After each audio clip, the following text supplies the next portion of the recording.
Hari Om. Would any of you like to chant the Dhyana Shloka?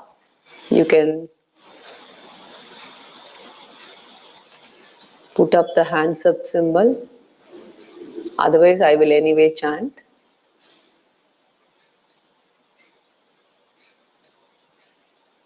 Anyone?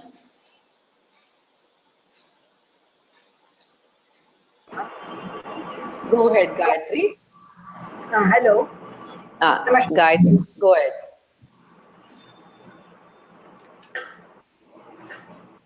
You can start. Okay.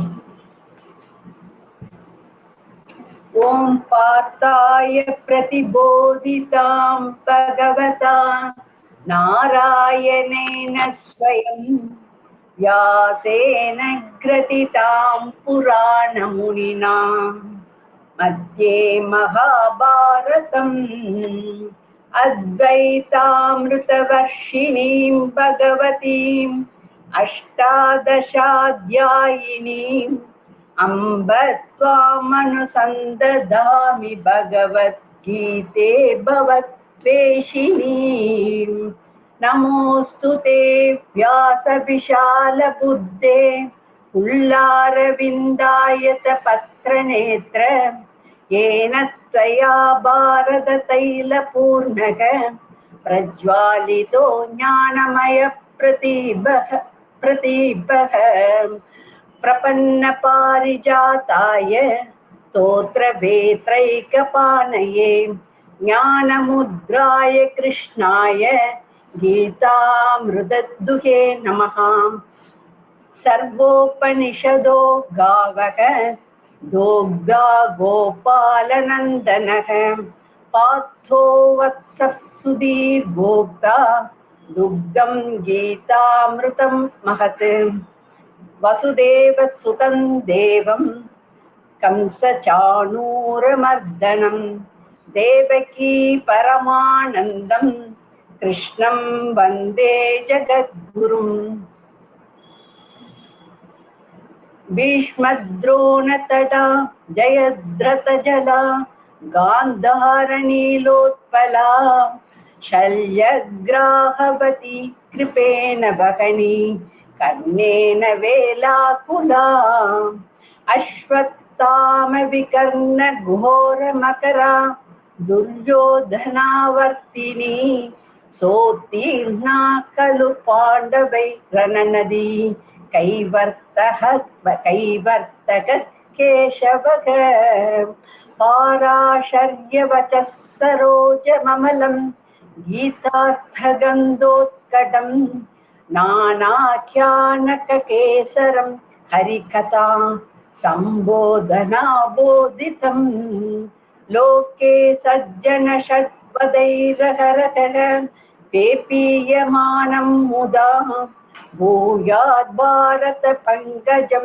Kalimala Pradvamsinashreyase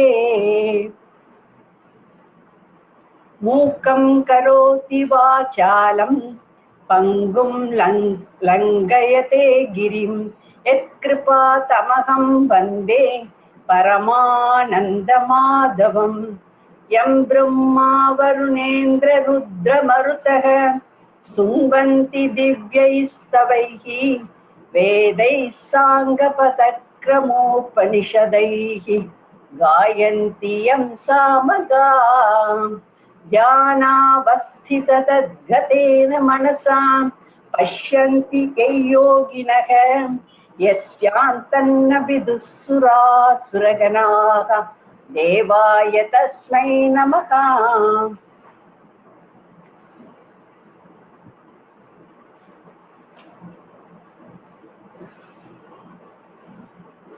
Mukam Karoti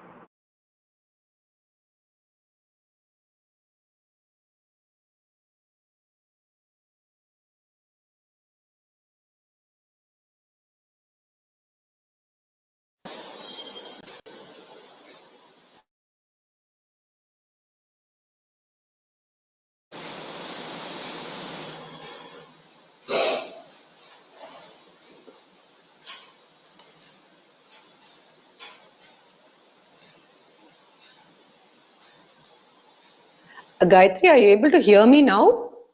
Yeah. I can hear. Gayatri?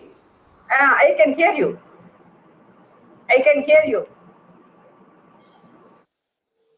Okay, are you all able to hear me?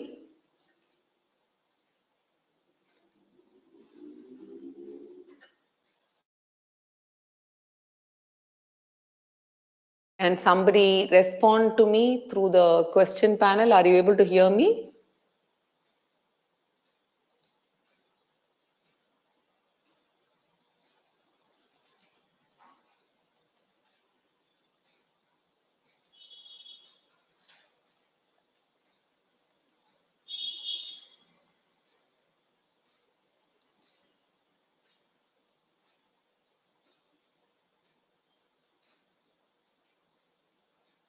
Prabha, are you able to hear me? I'm able to hear you. Prabha, are you able to Yes, hear yes. me? Yes, I'm able to hear you. Oh, okay, there is some problem. Okay, 1 second. Mm.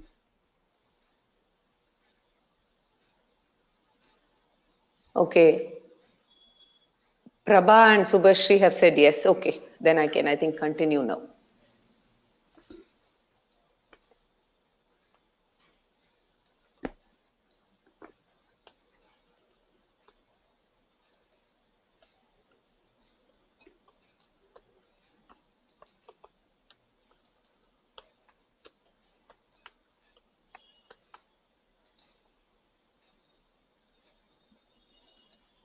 Yes.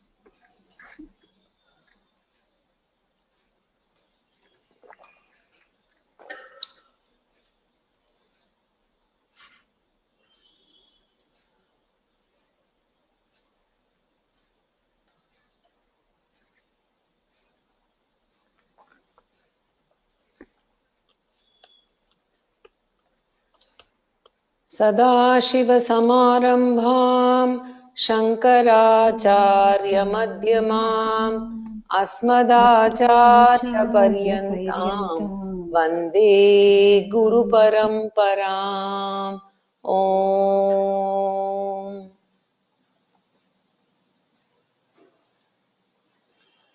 परं वरिष्ठं ब्रह्मिष्ठं परमानन्दरूपिणं परमार्थनन्दयतिं सद्गुरुं प्रणतोऽस्म्यहम्.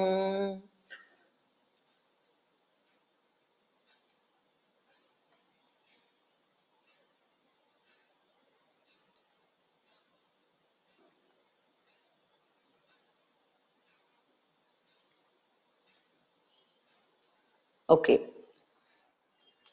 So today we are going to be starting with the 6th chapter of the Gita, which is titled Dhyana Yoga. Some books also call it Atma Samyama Yoga. 47 verses in detail, and meditation is going to be covered in detail here. Okay. And meditation is a mental exercise which has got several benefits and which is very versatile and can be used in several different areas, including the health of a person, right? So in chapter 6, we must remember that we are analyzing only in the context of spiritual sadhana, that too as prescribed by the scriptures. So first of all, we need to understand what meditation is and what it is. Even before we understand what meditation is, we need to understand what meditation is not meant for, right? So there are several misconceptions, and initially it is worthwhile to understand what these misconceptions are and negate these misconceptions. Okay. First and foremost is that meditation is not meant for attainment of moksha according to scriptures. Okay. So moksha need not be attained by us. That's what the scriptures say, because it is our own nature. So we need not acquire moksha from outside. So that is the first misconception. Some people think that meditation is meant for attainment of moksha. Okay. And then the second one, meditation is not meant for getting extraordinary powers or extraordinary experiences. Meditation in spiritual field is definitely not for any of these, and according to our scriptures, they have got nothing to do with spirituality or spiritual growth. We don't negate extraordinary powers or siddhis as they are referred to. Scriptures mentions both of them, the extraordinary powers as well as extraordinary experiences. What we say is they have got nothing to do with spiritual growth, right? In fact, it is said that these extraordinary experiences and extraordinary powers could become obstacles in spiritual growth. Especially in Yoga Shastra and also Uddhava Gita, it has been made very clear that extra powers and experiences, extraordinary, right? Powers and experiences have nothing to do with spirituality but can be obstacle or pratibandha. So therefore, the spiritual seeker must go away from seeking extraordinary powers or extraordinary experiences, right? So that's the second misconception. The third misconception is meditation is not meant for getting any spiritual knowledge also. It is not meant for dhyāna-prapti. Nowhere in the scriptures, whether it is Gita or Upanishads, meditation is prescribed for attaining knowledge. Scripture very clearly says go through a spiritual education program under a spiritual guru, right? If you see this famous verse 1 to 12 in Mundaka Upanishad says, Tad vijnanartham sa gurumeva abhigachet samit panishrotriyam brahmanishtam. Therefore, to attain knowledge, he must necessarily approach with sammit in the hand, a teacher who is learned in scriptures and established in Brahman, right? And that is how he starts teaching the discipline. And the next verse goes like this. Tasmai sa vidwan upasannaya samyak prashanta chittaya shamanvitaya enaksharam purusham veda satyam provachatam tattvato brahma vidyam.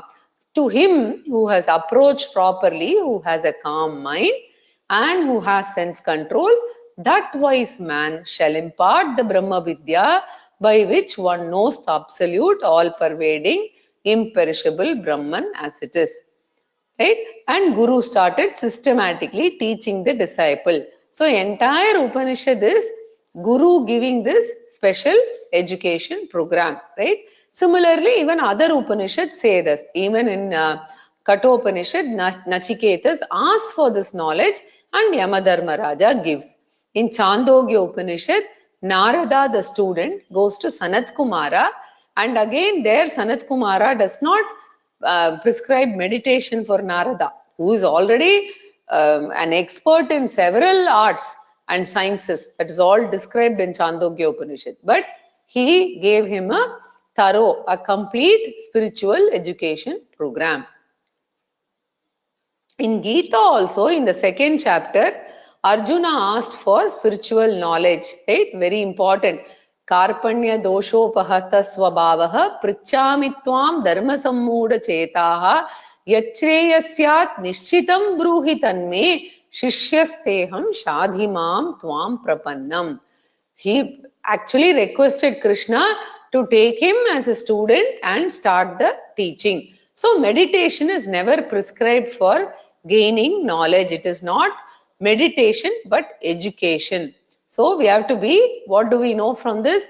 As a student, you have to be extremely active in class, understanding and concentrating. So the three misconceptions cleared are: meditation is not meant for attainment of liberation or moksha.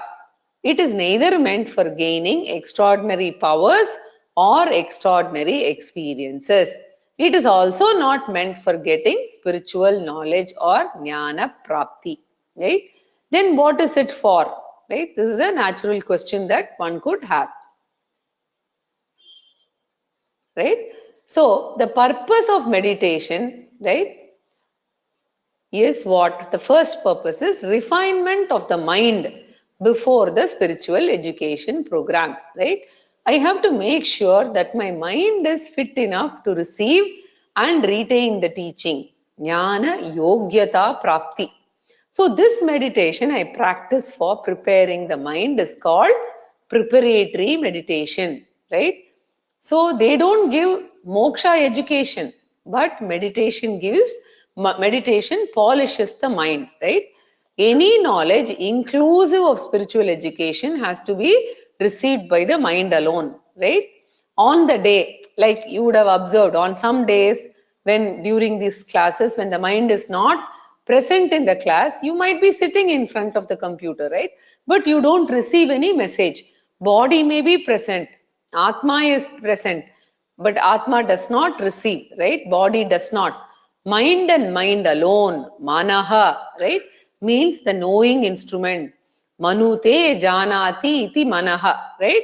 So mind has to receive the knowledge. Mind has to be refined enough to receive the knowledge. So Atma does not have taste, touch, any of these. When it's so subtle, mind requires that preparation, right? So to understand and assimilate the knowledge, right? So therefore, meditation in the spiritual context is preparatory meditation. This is the first purpose of meditation, okay? So preparatory meditation is of many-fold, like fitness exercises are countless, right? You have many types of preparatory meditations, right? Now we will see the preparatory meditations now a little bit in detail, because I'm sure many of you have already forgotten what we studied in Introduction to Vedanta. I did cover this in some detail as part of Upasana Yoga, right? But since this is very important and we need to, understand this, and it is a challenge doing this through webinar. So let me try and attempt at least giving you the various types of meditation and the steps involved in it, right? So preparatory meditation is of many types, and we will study 4 types of meditation, okay? Relaxation meditation, where we train the mind to relax. Then we will see expansion meditation, concentration meditation, and value meditation.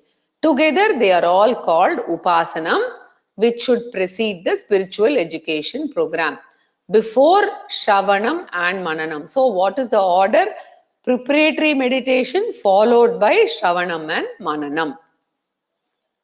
Okay. So these parts of the slides are directly from topic 6 of Introduction to Vedanta. In case you want to revise, you can go back and also revise that portion of Introduction to Vedanta. So in the Kathopanishad, our personality is compared to a vehicle, right? So for reaching the goal, right, the destination, which is moksha, right, we need a fit vehicle, right, in which we are traveling, right? And successfully reaching the goal, our personality must be in fit condition, right? So it starts Vijnana-Saratayar estu mana pragna hinnaraha. So in fact, one particular section of the Kathopanishad is dedicated. This is verse 139 of Kathopanishad. In fact, one particular section of this Kathopanishad is dedicated to personality conditioning program. And the Upanishad says, only such people who has a fit vehicle, which is the personality, can attain the goal of life, right? So Tad Vishnu Paramapadam. Paramapadam is referred to as Vishnu's feet, or Tad Vishnu Paramam Padam, right? So this is actually the ultimate goal, which is nothing but moksha, right? So Upasana Yoga is the personality conditioning, integrating, toning and organizing program, right? Very important. And Upasana Yoga is a scheme. We are now talking about the preparatory discipline called Upasana Yoga, okay? A scheme to make our personality fit for the accomplishment of all the 4 goals, right? Our scriptures divide our personality into what? Into several layers, right? Panchakosha, Shariratrayam, etc., right? Each one of those layers has to be made fit. The first layer of our personality is Kayikam. From the standpoint of the physical body, we have a personality And that is what is referred to as Kayika Amsha. Then the second aspect of our personality is Vacikam, because we have a developed organ of speech unlike the animals, and therefore our organ of speech not only indicates our personality but also influences our personality. So our speech is not only a product of our personality but influencer, and therefore Vachika Amsha has to be carefully taken care of in order to take care of the Manasa Amsha. Finally comes our psychological personality or the Manasa Amsha, which is the subtlest and most important and extremely difficult to handle also, but which we cannot ignore. And therefore our scriptures take into account all these three layers of personality and also prescribe programs for conditioning these layers, right? So because we are now focusing on the Manasa aspect, but since the other two aspects are important for Manasa aspect, I am just revising these so that we will be able to remember them as we get into the Manasa layer, right? So first one is the Kayika or the physical personality, right? So whether it is material pursuit or spiritual pursuit, physical body is very, very important, right? So, and throughout the scriptures, we have got prayers, and in many rituals, the priest will say, Aroga Dridagatra Sampatyartham. What does that mean? We should not have diseases, we should have healthy body, right? And this is actually for the materialistic portion of the Vedas, as well as in the spiritual portion. In the Vedantic portion also we have a Shanti Pata. When we start any Upanishad, we have a Shanti Pata, and in Mundaka Upanishad, the Shanti Pata from Atharvana Veda is Badram Karnebhi Shrunuyama Devaha. So what is the point here that we are trying to say? Whether it is the materialistic pursuit or the spiritual pursuit, diet, exercises, ahara niyamaha, physical exercises, etc. are very, very important so that we can keep the Kayika or the physical personality in good condition, right? And Krishna will talk about this also in 6th chapter, now the chapter that we are entering, right? The next layer that we are talking about is the Vachika Amsha or verbal conditioning, otherwise called Vak Tapas. This is also considered extremely important. Shankaracharya in his Viveka Chudamani points out, right? Yogasya pratamam dwaram vang nirodho parigraha. The first step of spiritual pursuit is vang nirodha or speech discipline. As a part of Vak Tapas, Krishna in the 17th chapter of the Gita talks about observation of 4 factors, 4 parameters, right? What is that? He says, Anudvega karam vakyam, satyam, priyam and hitam. Okay, so make sure, right, that your whatever you speak is taking into consideration whether it will benefit the other person, and make sure that our mind is sufficiently sensitive that we can understand and avoid lies. There are some lies which are avoidable, some which you are not supposed to speak at all. So let us sensitize our mind and make sure that we can avoid lies, right? And the third parameter of Vak Tapas is Priyam, right? Speech must be pleasant in terms of how we speak, how you modulate, so that the other person can hear it. And we also use Mangala Shabdaha or auspicious words instead of cursing words in the house like monkey, donkey, etc., right? Instead of speaking like that, can we use Mangala Shabdaha, right? So as Swamiji says, if you have a tape recorder and record what you speak, you should be okay when you are replaying it and hearing it. It should sound priyam, gentle, soft, polite. This is the third condition. Fourth and final condition is hitam, means whatever is good to the listener also, right? When we speak, we are interested in our good, right? And that is nice, but find out whether it is good for the other listener also, right? In fact, one of the worst forms of himsa is talking to a person who is not interested in listening to you. This is the worst form of verbal violation, right? So we make sure that we are sensitive and compassionate when we speak, right? We take care of these 4 aspects or filters, right? And when you observe these 4 parameters, generally we will find that we have very less to speak, right? This is very, very important. The third aspect is manasa or mental conditioning. So body and speech conditioning comes before mental conditioning, because you will see that if body is not conditioned, we will not be able to sit and focus, right? And breathing can be a problem. If the food is not all right, depending on whether it is, if you have had tamo food the previous night, it is very difficult to do any form of upasana the next day, right? So body and speech conditioning, even what we speak will impact our thoughts, right? So we have to make sure that we address both before the mental conditioning, right? So Upasana primarily means mental discipline, and secondarily it means physical as well as verbal discipline also, right? So that is why any meditation program, if you take say Ashtanga Yoga of Patanjali, right? He will take care of both these before they get into the yoga aspect, right? Because you can also observe when you are angry and we try to talk, automatically the speed and the tone and everything will change. And when you're angry, you can never bring down the voice or the volume or the tone, right?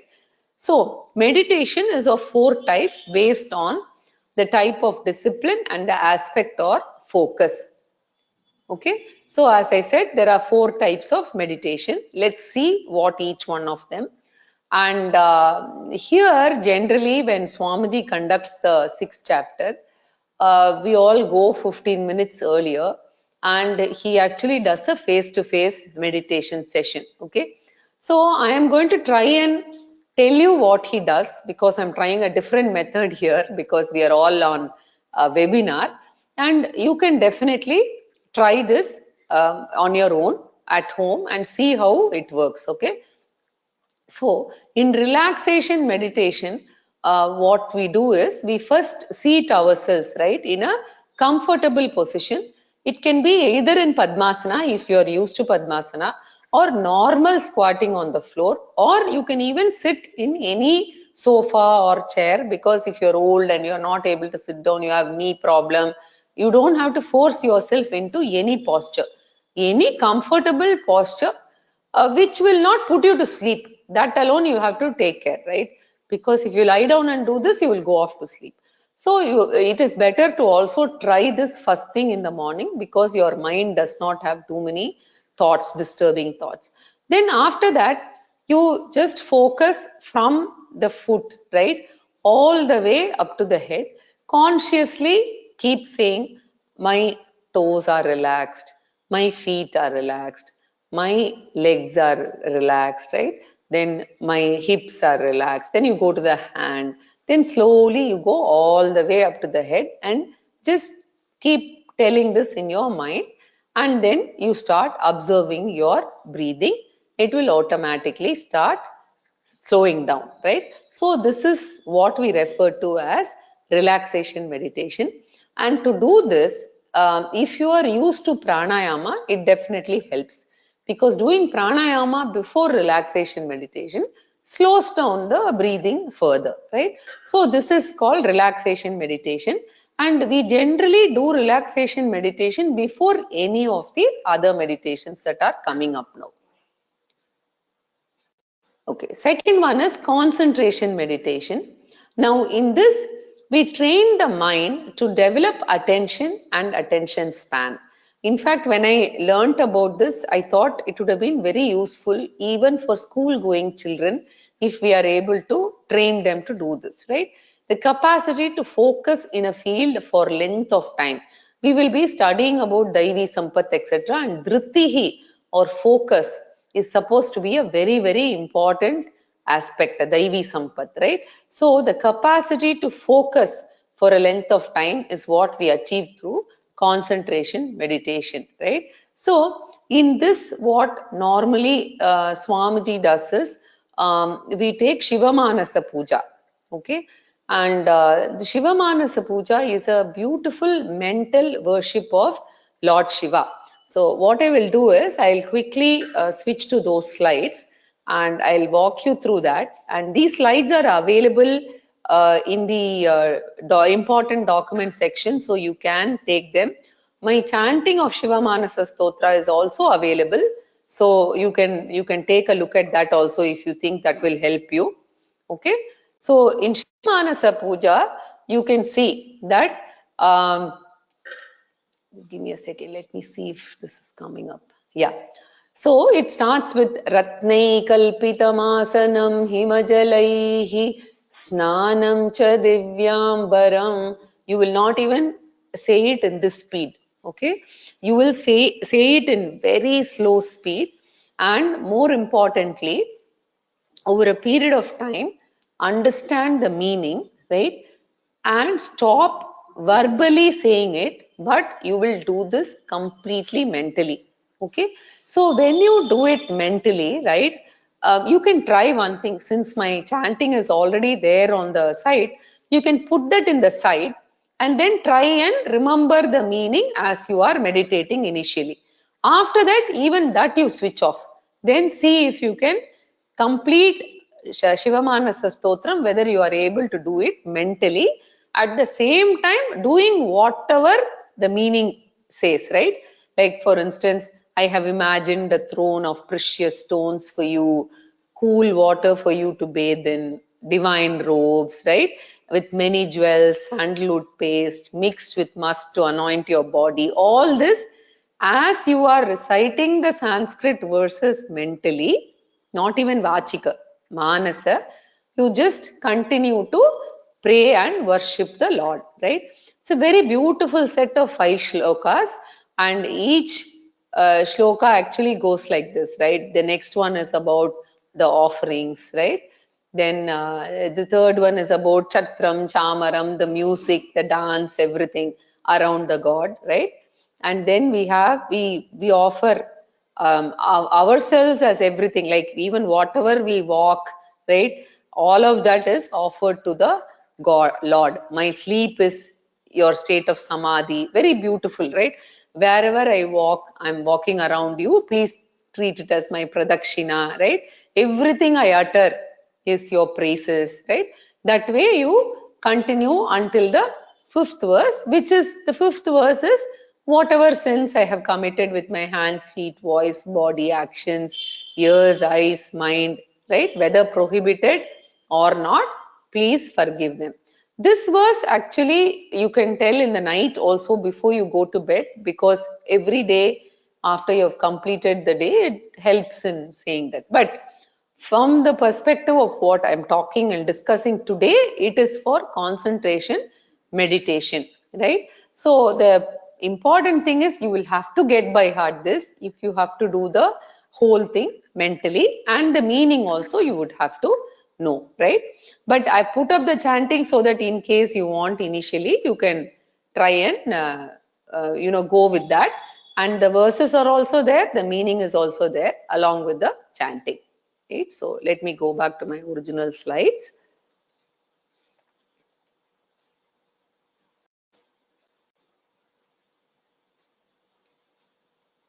Yeah. So this is the second form of meditation. So we normally start with relaxation meditation. Once we are settled, then we do concentration meditation. What may help is going to a place where you are by yourself and it is calm, either your puja room or a place where nobody will disturb you.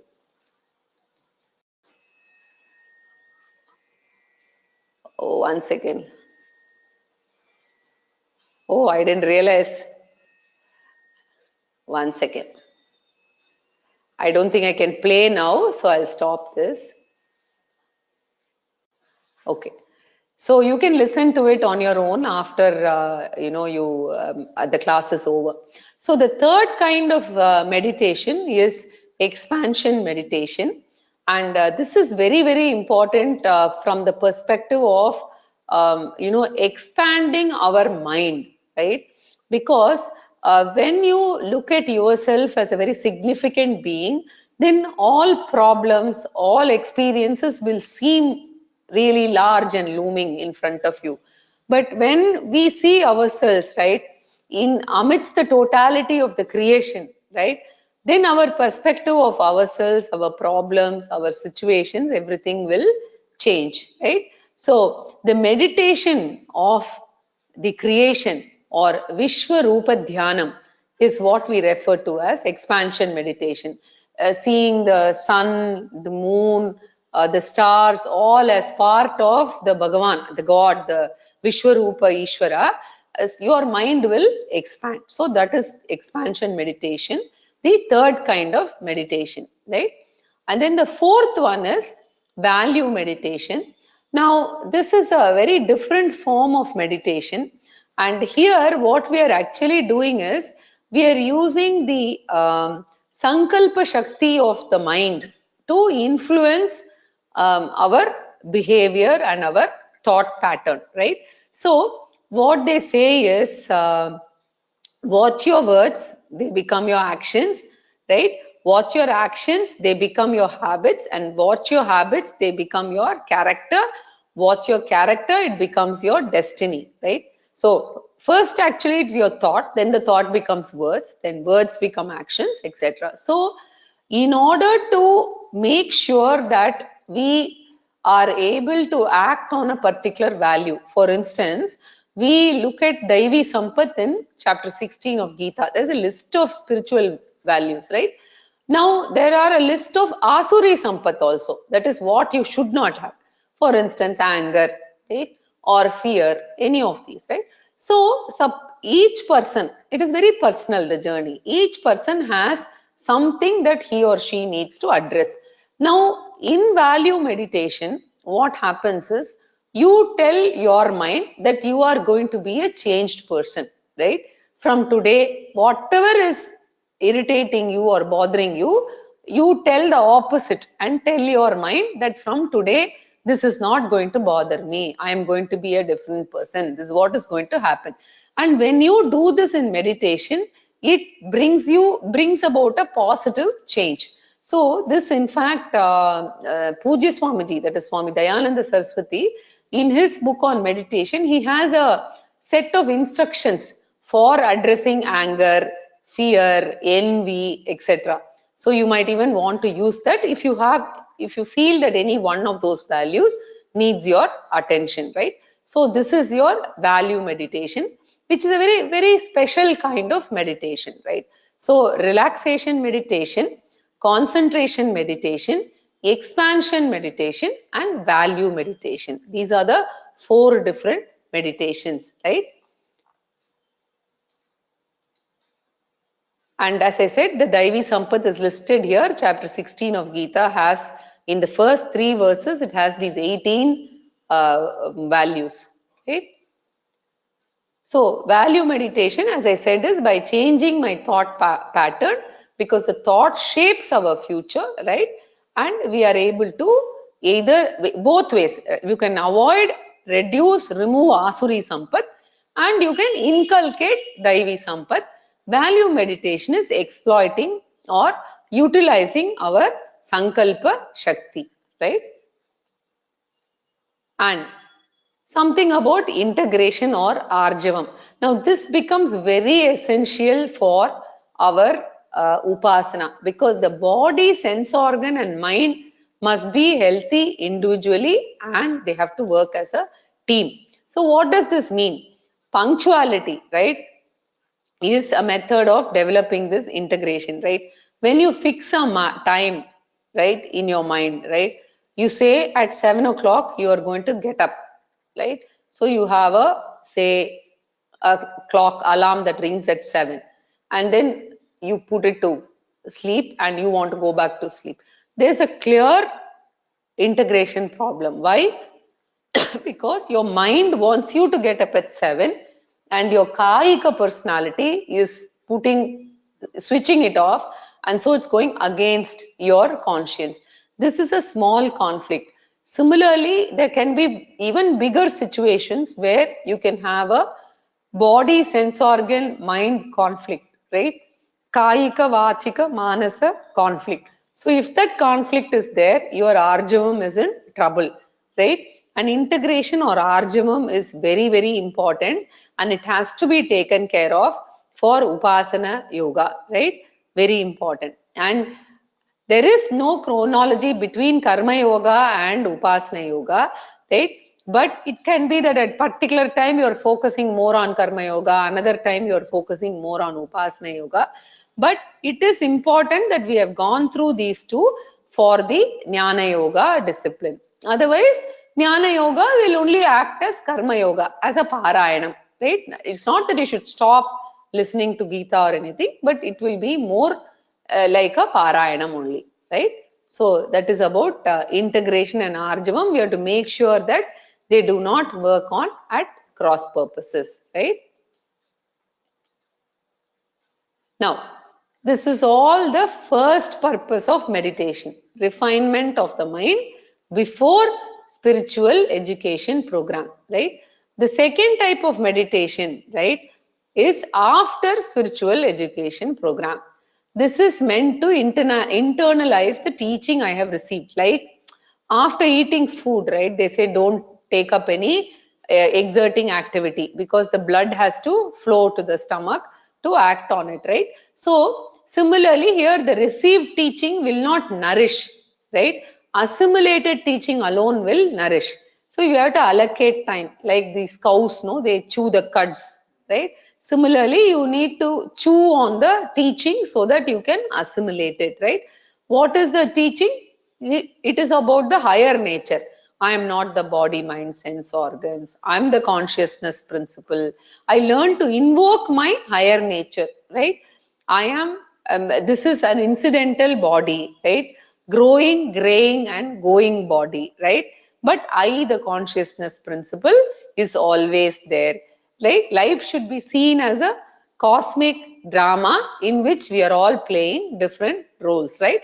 Otherwise, life will become a burden, right? So we should know that these are all different roles that we are playing. Now, to say this is very easy, but internalizing this is important, right?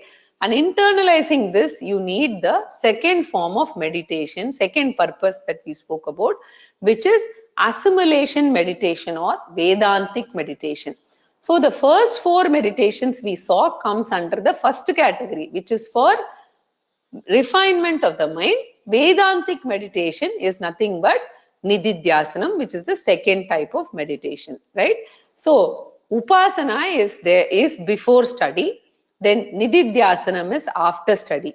So study is sandwiched between upasana and nididhyasana dhyanam, right? A sandwich that we have to consume. This will give us liberation here and now.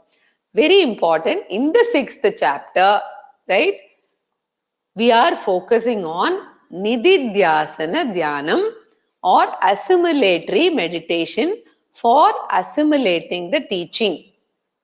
Okay, the 6th chapter is focusing on the second one here, which is the Vedantic meditation or nididhyasana meditation, right? So the teaching has been given in the 2nd chapter from verses 11 to 25. Nature of Atma, right? Akarta, Abhokta, etc. Right? So those things we need to revise, right? And we have also seen it in 3rd, 4th, etc. Right? So how can we practice Atma Jnanam? As far as Upasana Yoga is concerned, Lord Krishna does not deal with it in any particular chapter, right? He is dealing with it sporadically, right? But not in a very structured manner. That is why Swamiji had, conducted a separate session on Upasana Yoga, which I just covered. So that is the Upasana Yoga part, right? And in concentration meditation, you must remember that we are actually doing Saguna Ishvara Upasana in the form of Eka Rupa Upasana. I'm trying to bring everything that I've taught all these days together. Eka Rupa Ishvara, Saguna Ishvara Upasana in the form of concentration meditation. Vishwarupa Ishvara meditation in expansion meditation, which is also Saguna Brahma, Saguna Ishvara Upasana only. Okay. So this Vedantic meditation, which is the second type, which is Nididhyasanam, is being covered by Lord Krishna in this chapter titled Dhyana Yoga. Clear? This is how the approach is. Okay. So, the topics in chapter 6. Okay. The first one is bahiraṅga-sādhanāni. Right? Those disciplines to be followed throughout daily life, which influences one's meditation, right? Krishna divides the Nididhyasanam into these 5 topics, right? Because for a Vedantic student, successful Nididhyasanam is important. Throughout the day, we have to take care, like lifestyle. If you have to handle lifestyle diseases, what do? You have to change your lifestyle, which is developed due to wrong habits. Lifestyle has to be changed. It can't be treated in any hospital within a week. Right? It can't happen. So there are problems in eating, sleeping, waking up habits, etc. Similarly, if you want to be successful in Vedanta, lifestyle has to be meditation friendly lifestyle. So these general preparations are called bahiraṅga-sādhana, which are indirectly connected to meditation. Food, timing, discipline, exercises. Krishna talks of all these aspects, right? Topic 2 is antaraṅga-sādhanāni, those disciplines to be followed immediately before meditation, right? Specific preparations to be taken care of during meditation, not throughout the day. Just where you sit, how should the seat be, right? How should the place be? What should the time of meditation be? What posture you have? All of this is covered. Very exhaustive chapter, right? That is antaraṅga-sādhanāni. Topic 3 is procedure of meditation. What exactly, that is the nature, do you do? Should you sleep during meditation? Should you do planning? Should I remove all thoughts? Many people think emptying mind of all thoughts, silencing the mind is meditation, right? So procedure of meditation, dhyāna-svarūpam or procedure or prakaraha, that is topic 3, dhyāna-svarūpam. Topic 4 is what are the obstacles that will come when a person attempts meditation, right? By all meditators, while they attempt meditation, we will sit for meditation and we will do everything except meditation. 30 minutes we will worry. As Swamiji says, all the relatives will come and march past in front of us, right? So obstacles like distraction, dozing off, right? It can be any of these. So obstacles and remedy to get over the obstacles, right? Pratibandha and pariharaha, right? So dhyāna-pratibandhaparihārau, both, right? So that is topic 4. Topic 5 is dhyāna-phalam, result of the meditation. Topic 5, what is the benefit that one will derive? Consequences of practicing meditation, especially Atma Dhyana Phalam, right? So this is what we are going to be seeing in this chapter, right? So we will start this chapter today and then of course I will take questions because I know many of you may have questions on whatever I have spoken about, right? So some of the portions are mixed up here. It will not be in an order, but wherever I will try and map to these 5 and I will tell you which are the shlokas, and also in the end when I summarize, I will do a mapping of the shlokas to the topics, right? So throughout the 6th chapter, we can try practicing this at home minimum. You can start ideally 15 minutes. 5 minutes of relaxation or 7 minutes of relaxation, and then the rest of the time in first we can do concentration meditation for some 10 days at least. Then we can look at expansion meditation, because according to me, I don't know whether it is correct because Swamiji has never told that. I think concentration meditation is easier than expansion meditation, right? So bahiraṅga-sādhanāni are actually covered from 1 to 9, okay, and 16 and 17, right? So let us get into verse 1. So Krishna voluntarily starts the teaching, right? He's on his own. Sri Bhagavan Vacha will come, right? So he will talk about it in 1 to 9, and the ideal preparation for meditation is what? The Karma Yoga way of life, right? So for Upasanam also, for Nididhyasanam, also Karma Yoga has been dealt with elaborately in 3rd chapter. Therefore, Lord Krishna is hinting at the Karma Yoga way of life. Why do we say so? Logic is that for worldly activities, we use our mind. For meditation also, we use our mind, and we have only one mind, right? So the mind we use for worldly activities is used for meditation.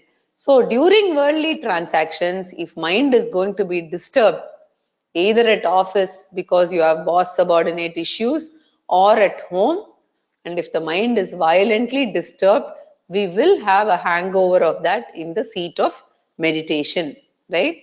And either the boss or the office or your auto driver, one of them will come in front, right? So therefore, generally they suggest meditation during early morning, right? Because yesterday's disturbances, however bad they are, right?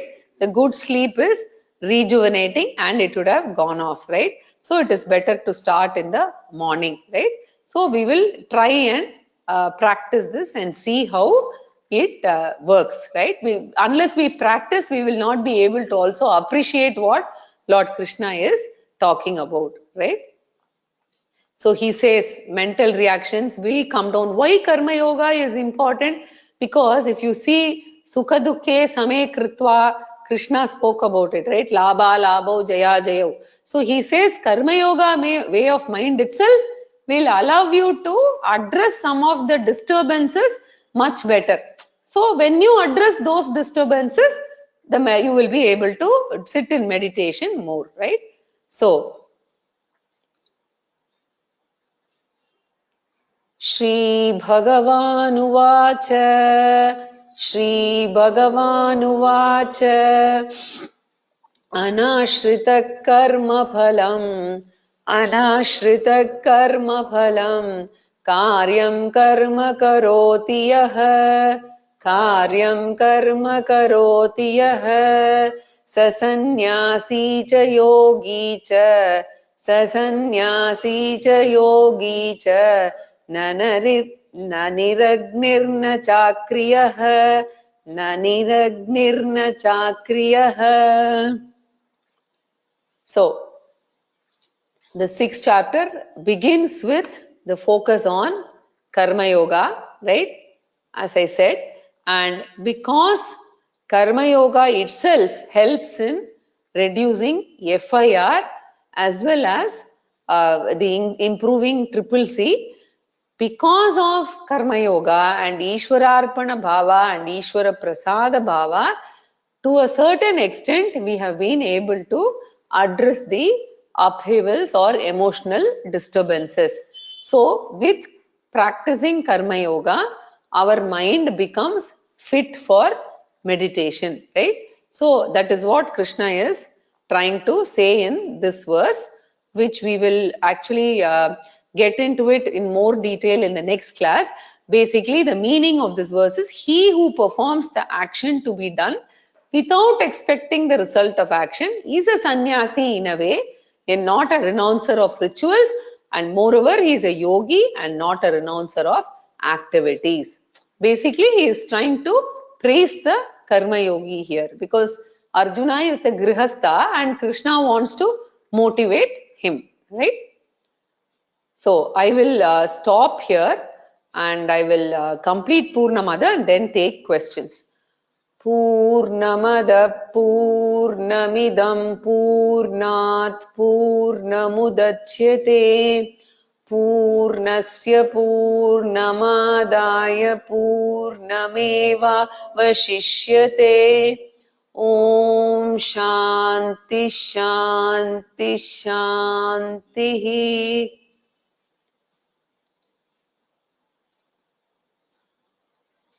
Okay.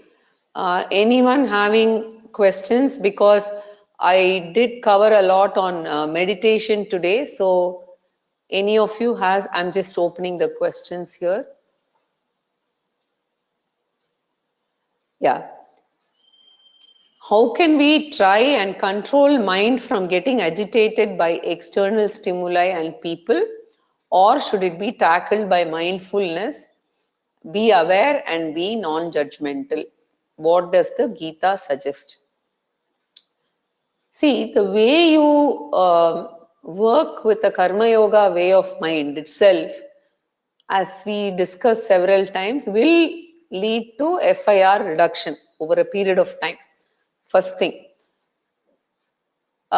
Second is that as you start doing meditation, that also starts working and helps. But both of them have to go hand in glove. And more importantly, the more you do Panchamaha Yajna, because first you're doing secular actions. From secular actions, you now have an exposure towards Panchamaha Yajna. In Panchamaha Yajna also, we are moving from Sakama to Nishkama. Loka samasta sukhino bhavantu. All this will help us in addressing some of our problems like anger, etc. And of course, what I spoke about value meditation today, right? Value meditation itself will help in giving this positive stroke and using the Sankalpa Shakti of the mind to address some of these issues.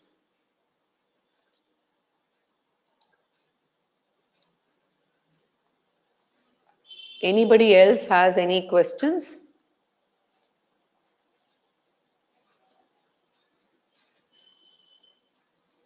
Yeah. Binu, go Hi. ahead. Hello, ma'am. Are you able to hear me? Hello, ma'am. Are you able to hear me? Binu, we can't hear you. Okay. Let me. Are you able to hear me? Binu, Yes. maybe you should type out your question because we can't hear you. Okay. Can you speak up now? Briefly, we heard you. Hello. Hello. Are you able to hear me? Okay, I think you should type out your question, Binu. I'm coming to Gayatri. Yeah, Gayatri, go ahead. Hello. Whether Gayatri? Hello. Meditation is also the part of Karma Yoga. Some problem with the audio, I think. I can't hear Gayatri also. Very strange. Can you type out your question, please?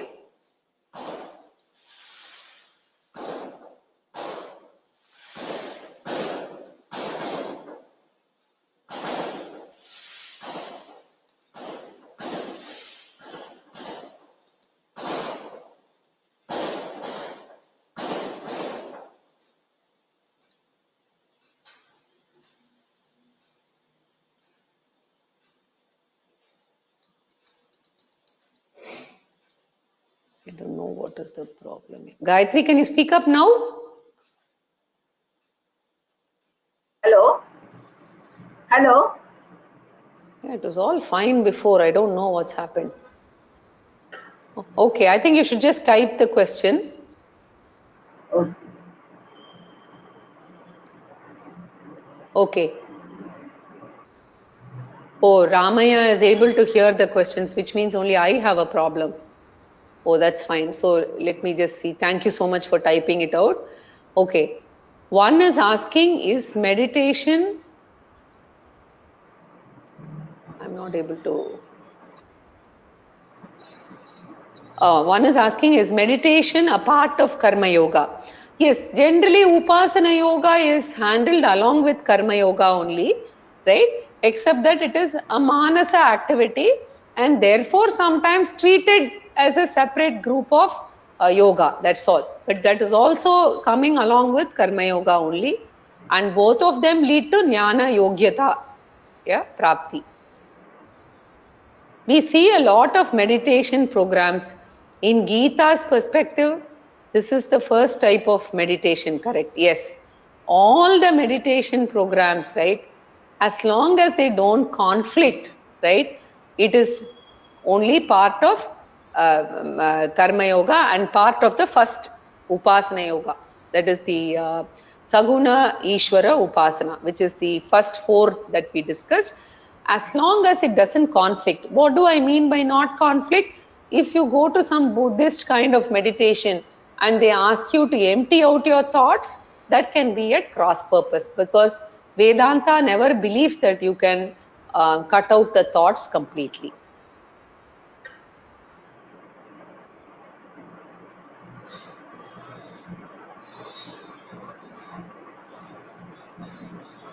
Okay, are there any other questions? Okay,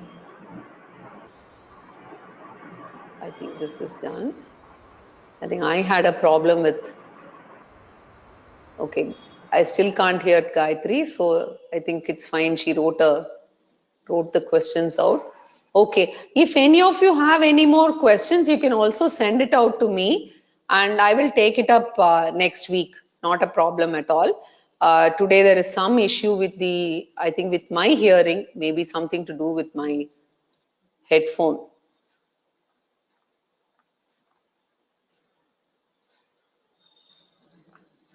Okay.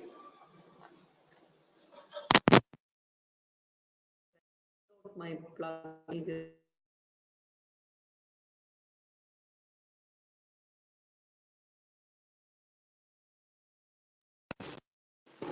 Okay. So